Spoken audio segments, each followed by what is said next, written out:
Yahweh ay naroon sa banal na templo, doon sa kalangitan, nakaupo sa kanyang trono. Do'y pinagmamasdan ang lahat ng tao, kanilang ginagawa ay walang maitatago.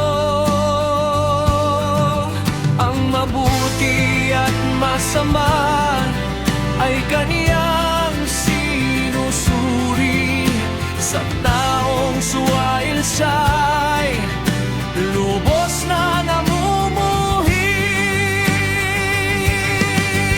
Si Yahweh ay matuwid sa gawang mabuti, nalulugod sa piling niya'y mabubuhay at sa kanya'y sumusunod. Si Yahweh ay matuwid sa gawang mabuti, nalulugod sa piling niya'y mabubuhay at sa kanya'y sumusunod.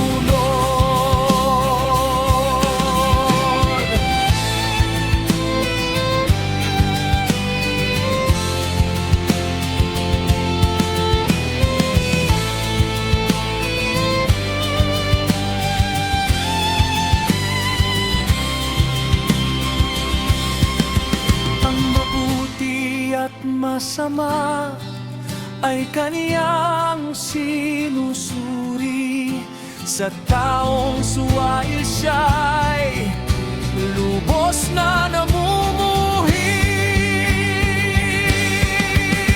Si Yahweh ay matuwid sa gawang mabuti, nalulugod sa piling niya'y mabubuhay ang sa kanya